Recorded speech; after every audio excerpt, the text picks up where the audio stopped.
Parallel किसको बोलते हैं हम? समांतर रेखा। मतलब ये L हो गया और ये M हो गया, इस पे एक लाइन डाल दिया जिसका नाम होता है आपका N, जिसको बोलते हैं transversal line. Transversal line Hindi में बोलते हैं बेटा इसे त्रियक रेखा। त्रियक रेखा। यहाँ पे मैंने बनाया एंगल 1, यहाँ पर मैंने एंगल 2, एंगल 3 और एंगल 4, एंगल 5, एंगल 6, एंगल 7 और एंगल 8।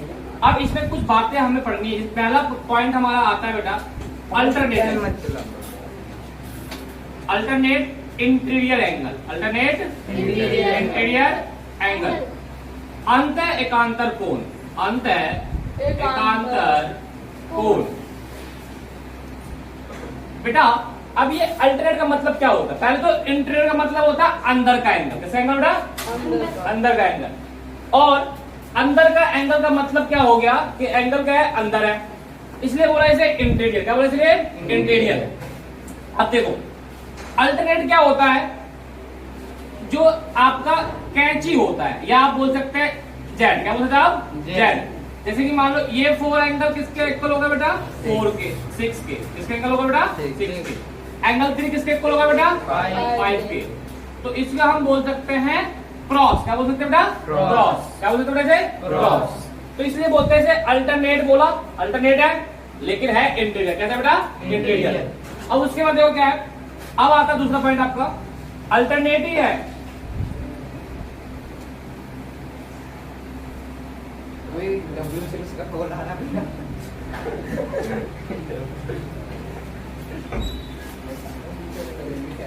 उसको हमारी आवाज नहीं चाहिए। अल्टरनेट शांत रहिए। Alternate exterior angle. बैठ जा बैठ जा बैठ जा बैठ जा। अल्टरनेट एक्सटीरियर एंगल पढ़ेंगे। अल्टरनेट ही है लेकिन है क्या? एक्सटीरियर। क्या बेटा? एक्सटीरियर का मतलब होता है बाहर है कोण। क्या होता है बेटा? बाहर है कोण।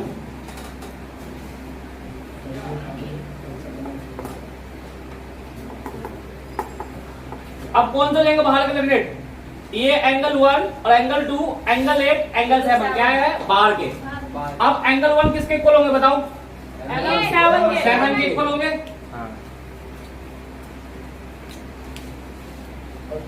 एंगल 2 किसके इक्वल होगा बेटा? 8। बहुत ही बढ़िया, समझ में आया ये? Yes sir. क्लियर है? Yes sir. अब तीसरा पॉइंट क्या हमारा? Corresponding angle. क्या बोले बेटा?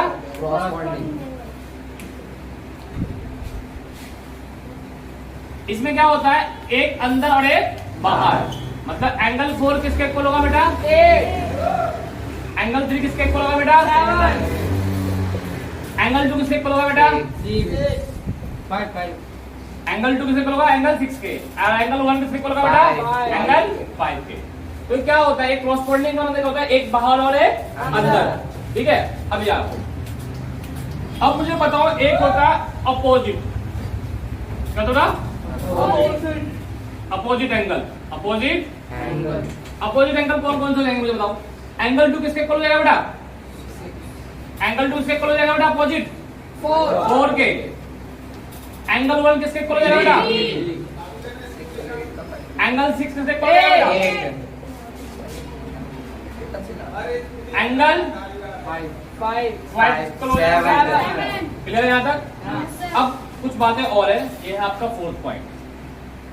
फोर्थ पॉइंट जो क्या है, इस पूरे की वैल्यू क्या होती है बेटा सम करने पर? 180। क्या बेटा? क्योंकि एक लाइन पर जितने भी एंगल बनते हैं उनके सम कितना होता है? 100। मान लो एक लाइन है, इस पे ये एंगल बना, एक एंगल ये बना और एक एंगल ये बना, तो इन सबों का सम कितना होगा? 180। हाँ, जिसको बोलते हैं हम लीनियर एंगल। लीनियर रेखिक। आओ, एंगल 1 और एंगल 2 का सम कितना होगा बेटा? 180। मान लो अगर ये 50 है तो ये कितना होगा? 130। अगर ये आपका 100 है तो ये कितना होगा? 80। तो इसीलिए इसे कहते हैं लीनियर। इसी तरह आ जाओ, एंगल 2 एंगल 3 हो जाएगा। ये लाइन है और इसका पूरे का सम कितना होगा? 180। कंसेप्ट समझना, रटना नहीं है। एंगल 1 एंगल 4 भी प्लस कर दोगे तो भी क्या आएगा? और बताओ एंगल 4 एंगल 3 प्लस कर दो भी क्या आ जाएगा? 180 समझ में आ रहा है ना? इसमें बताओ angle 6 angle 5 180 angle 5 angle 8 180 angle 8 angle 7 180 angle 6 angle 7 180 clear है? हाँ क्या एंगल 7 एंगल 5 इन दोनों को प्लस करके 180 हो सकता है? नहीं हो सकता। क्लियर है ना? तो लीनियर नहीं है। लीनियर नहीं है।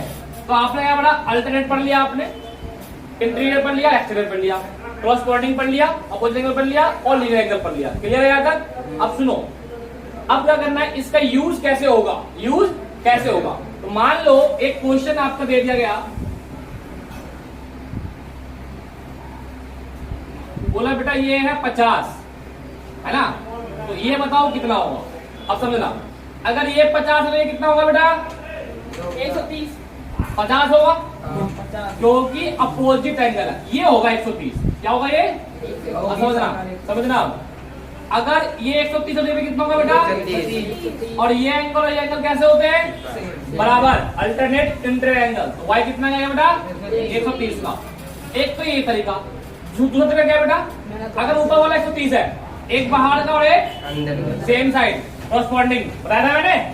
एंगल 1 किसके इक्वल है? एंगल 5 के। तो ये 130 होने में कितना हो जाएगा? कहीं से भी कर लो, आंसर आएगा। कंसेप्ट पता होना चाहिए, कंसेप्ट आपको पता होना चाहिए। क्लियर? 130 का आइटम यहाँ है, बस ये बताओ। बेटा देख, आपको क्या करना था, ये 50 दिया हुआ, ये निकालना वैल्यू।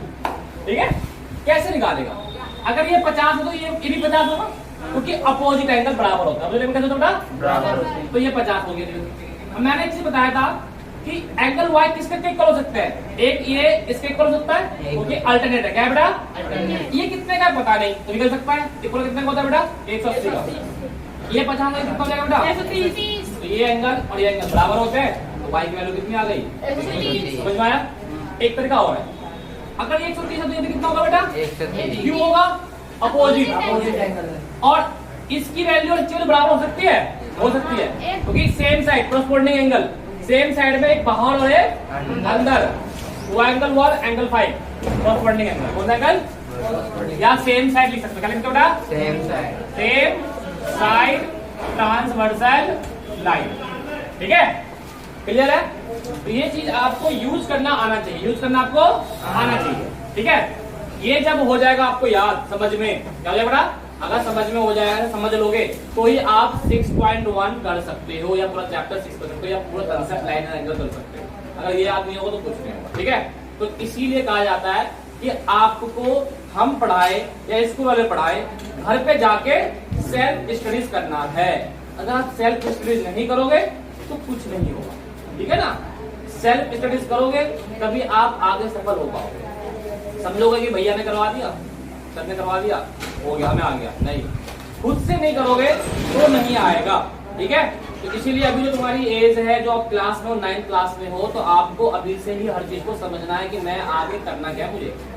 कुछ बच्चों को यहाँ पे ये भी पता नहीं होगा कि आगे मुझे बनना क्या है, तो बहुत ही आगे जाकर दिक्कत हो जाएगी। 10th के बाद आपको साइंस लेना है, कॉमर्स लेना है, आर्ट्स लेना है, तो अभी डिसाइड कर लो आपको बनना क्या है। ठीक है ना?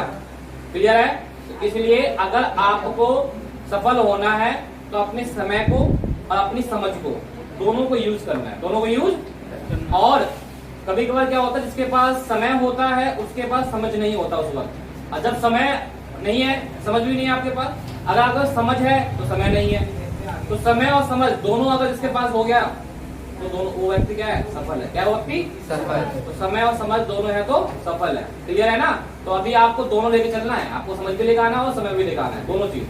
जो समय बीत गया दोबारा नहीं आएगा, इसलिए पढ़ाई पे ध्यान देना, खेलना कूदना नहीं है, हमारा प्रगति नहीं करना है। क्लियर है? इसे बताओ, फिर करवाते हैं आगे।